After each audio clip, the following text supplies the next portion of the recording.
So once again, we see this problem with the Republicans and them being feckless. It's great that they're getting to the Save America Act to a vote on the floor, as they said they would. It's not going to matter because we're not going to get this talking filibuster, which was the original intent of the filibuster. The original intent of the filibuster was to debate on the merits, talk on the merits, and to persuade not only the other person to vote the way you want to vote, but to show the American people why you're voting the way that you're voting. And ever since 1917, we switched to cloture, meaning that we just need 60 votes to pass a filibuster, to break a filibuster. Now, with that being said, the reason why the filibuster is the way it is now, with 60 votes, is because of Woodrow Wilson and what happened with the legislature, with the Senate,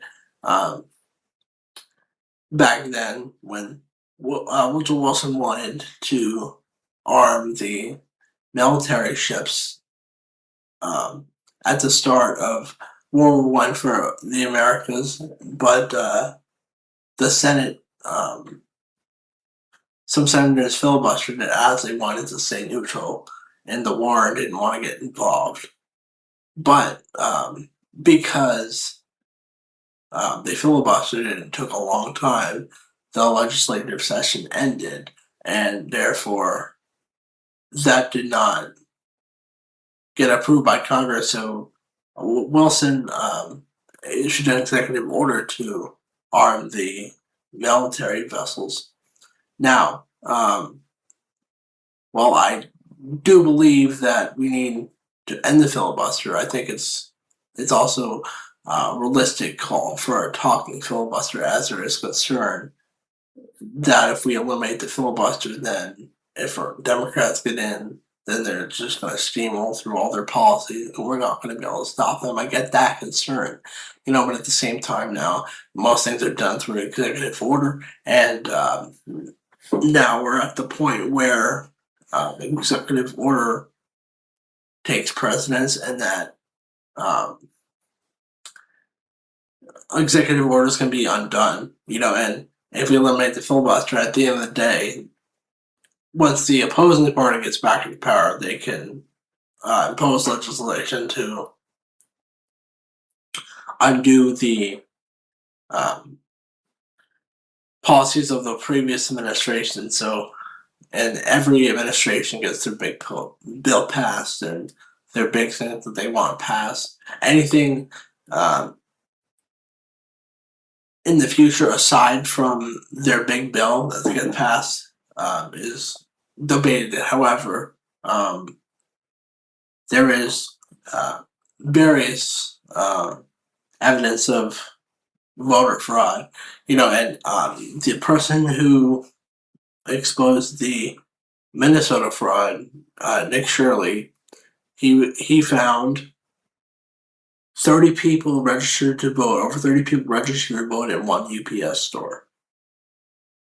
At this UPS store in San Diego, over 30 people are registered to vote as this is their primary residence. It's all right to have this as a location where you receive a ballot, but you can't have it as your primary residence. And all of these people do right here. For instance, this lady right here, Gloria, she's 100 years old and she voted in the 2024 election. In fact, the large majority of these people voted in the 2024 election, and some of these people even have the exact same P.O. boxes.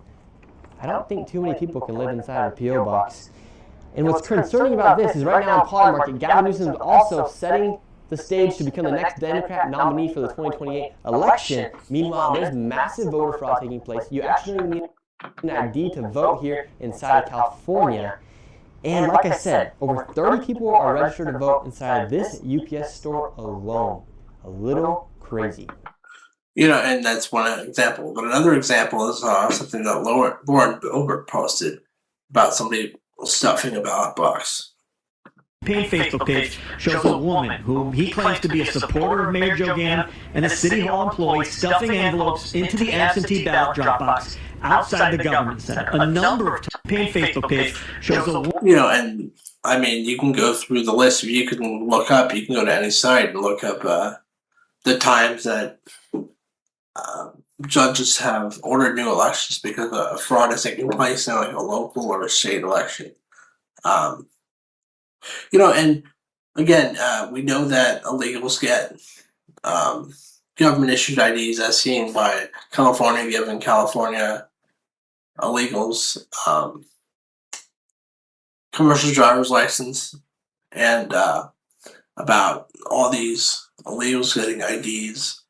So we want to make sure, because I mean, if we didn't have proof of citizenship, an illegal can just walk into a voting place with an ID and vote, and that's not legal.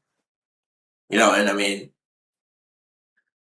if we want to make sure the people who are voting are all American citizens, and those people deserve to not be disenfranchised by their votes. And furthermore, the reason why Biden won in 2020 was because of mass mail-in voting. If we had mass mail-in voting, then you disenfranchise the voter even more, because I mean, most of those people are not even they weren't going to vote anyway, but because they were sent a mail-in ballot, they voted, so they disenfranchised the people who actually pay attention. And my educated votes being disenfranchised by the people who just don't pay attention to politics because they were sent a mail-in ballot. That undermines the people who actually pay attention, because they don't care, but because they hear something on the media, they want to vote a certain way. And also too, I mean, how many votes were like this one letter, somebody, Chairman Jack Sellers, this was back in 2021. He wrote a letter to the Arizona State Senate, and with his concerns about lack of chain of custody and how ballots didn't match up, and how ballots were duplicated and things of that nature, as seen by like a file that I had saved from way back in 2020 discussing Wisconsin fraud and the improprieties. How we have so many unknown ballots, and somehow in the 2020 election we have nearly 14 times more ballots sent out in the 2020 election versus the 2016 election. And the difference in rejection rate obviously is astounding, and how many of those were duplicate. I want to say back in the day, back in 2020 or 2021, the Arizona did an audit, and they found improprieties where like thousands of ballots were from out of state, thousands of voters from out of state, mismatching signatures, voting multiple times, several thousands of people with the same first, middle, and last name, with the same birthday, things of that nature. If you have thousands of people in one county voting, and thousands of people in that one county with the same name, have the same birthday, that's fraud. And various letters have and affidavits have addressed these claims of impropriety and fraud. So again, it's good that we're getting a the bill to the floor, but however, without a standing filibuster, if we can't pass it on the merits, if we can't show how many illegals are in this country, if we can't show the state audits, if we can't show all these things that we need to show, then the American people will never truly know the truth.